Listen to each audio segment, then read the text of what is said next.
I am a professional videographer and video editor by trade, which means I have some skills that a lot of model railroaders don't, and maybe thought would never be useful for model railroading.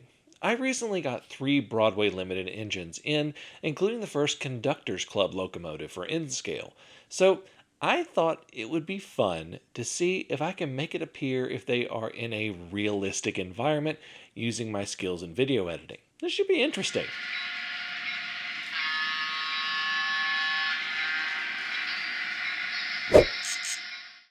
This video is brought to you by Model Railroad Academy. Model Railroad Academy is your online resource for model railroad instructions, ideas, and information, with loads of tutorials and articles for model railroaders of every skill level. One of my personal favorites is Alan Keller's Great Model Railroads series. It is just so much fun to look at all of these different model railroads from all of these different great model railroaders and just get inspiration from those. Plus, you can find tutorials on everything from bench work to electronics to scenery, all sorts of things there. The first 1,000 people to sign up at the link in the description below will get a full year of premium membership to Model Railroad Academy for $1.49. Offer is valid for new members only. I have been interested in scale miniatures for video production for as long as I can remember. I'm a massive Star Trek fan and grew up on The Next Generation.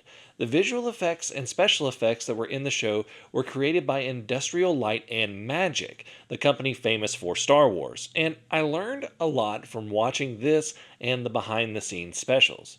Fast forward to today, and I thought it would be fun to take some of these techniques and mix them with modern compositing and AI tools and see if we can make my model railroad look a bit more realistic and fun. Before we begin, let's take a look at the stars of the show today. We have the CB&Q F7A and B units from Broadway Limited. I bought these to go with my Kato Zephyr set just to have some fun different locomotives to run with it. The A unit is Paragon 4 and the B unit is unpowered. We have the C&O F3 with Paragon 4 and we have the Conductors Club Big Boy number 4019. This is one that models the smoke deflectors on it, which is one that I do not have, so I thought that that was cool. And this is an exclusive version of the model only available to Conductors Club members to buy at a significant discount. You can still buy the Big Boy from Broadway Limited, but not this specific one unless you are a Conductors Club member. All right, let's do our 3 shots. In order to do this properly, we're going to need 3 versions of each shot: a matte pass, a light pass, and a beauty pass. The matte pass is evenly lit and it gives us the main shot. The light pass will help us isolate the lights on the model and layout in the compositing software, and the beauty pass gets those nice shadows so we can add it a little bit in. Now, one thing to note is you need to have the locomotive running at the exact same speed in all 3 shots so that you're able to layer these on and mix them together to make a beautiful shot. And now that I have all of these shots, let's get into our compositing software and do this. Okay, before we begin with this part of it, I completely understand that not many of you are going to actually do this. This is not a full-blown tutorial of how to do this. This is more of a showing you a different way that you can be creative with your model railroad and hopefully inspire you to try something new with your model railroad.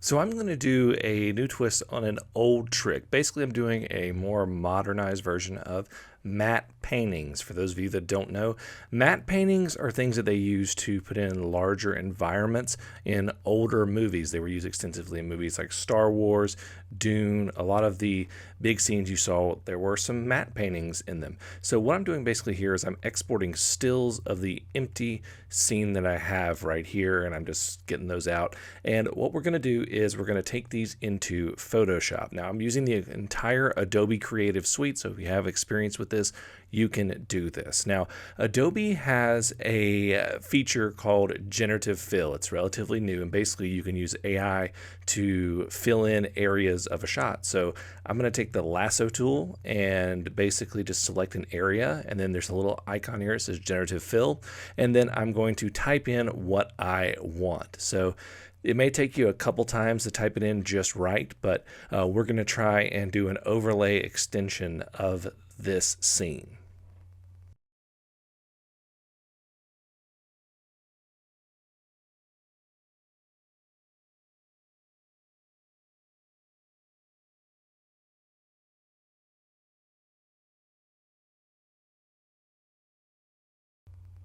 And we get 3 results, and I picked the best one, which was this one right here. I think it looks pretty good.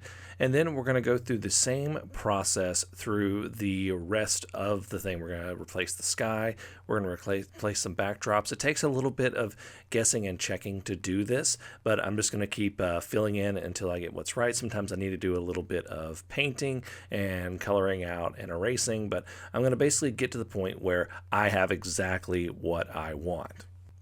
Then once I'm done, I can turn off the original photo and I have my matte layer that I can put over the video, and it's going to work out quite nicely. So I can export that out and take it into Adobe After Effects, which is a compositor program for visual effects. Now we're inside Adobe After Effects. If you've never heard of this program, you can think of it as kind of like, the best way I can describe it is Photoshop for video. But what we're going to do is we're going to bring in our original video, which is right here, and we're going to select our section with the train coming through, and we're going to put an in and out point, and we're going to put it into a composition.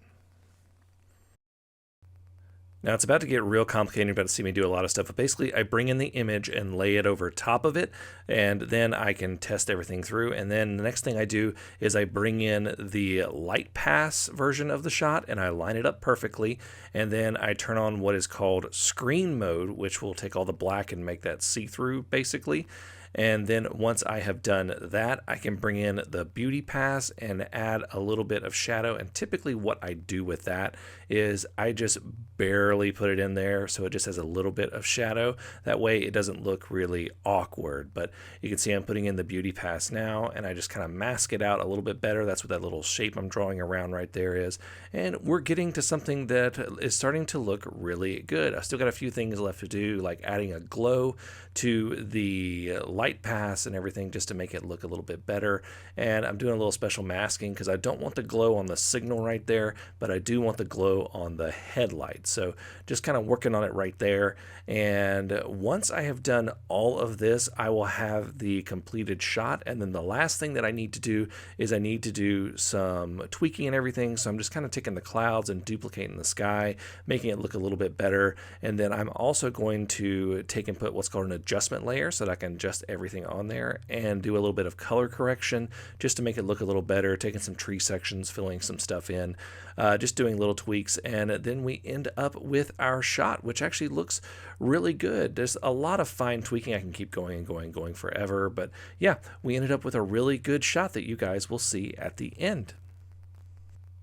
I'm then repeating this process for all 3 of the shots. Now this one's a little bit different. I had to do a little bit of masking of the train because it set up at a point where you can see where it's actually going to go over the added in backdrop. So I did a little bit of manual masking. You could also do something called rotoscoping, but I just chose to manual mask since it's a fairly straight line, and that makes it fairly easy to do. So getting that done right here, just kind of tweaking it, and then I'm going to do the exact same process. I'm going to add in the different layers and do all of the tweaking, the color correction, and everything to get the shot that I want.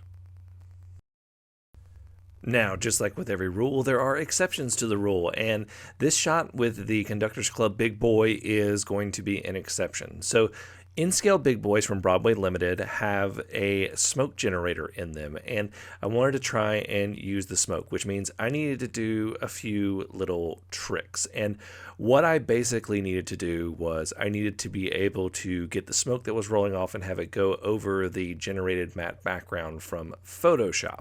So what I did was I actually shot 2 different versions of the shot, one without the smoke going with a white backdrop, and then one with the smoke going with a black backdrop, so that I could do the screen out and have the smoke going over as what's called an alpha layer over the matte backdrop. So that's what I did here, and it was a little tricky. It took a little bit of work. I think one thing that really did not help was I have a foldable green and blue screen that I used for things, but with all the green and blue for that matter in this, I couldn't use that, so I had to rely on the white and black.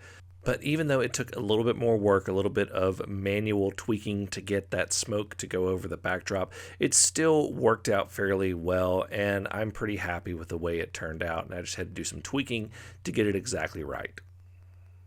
And here are the final shots.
Okay, I know that most of you are never going to do this and go through this entire process.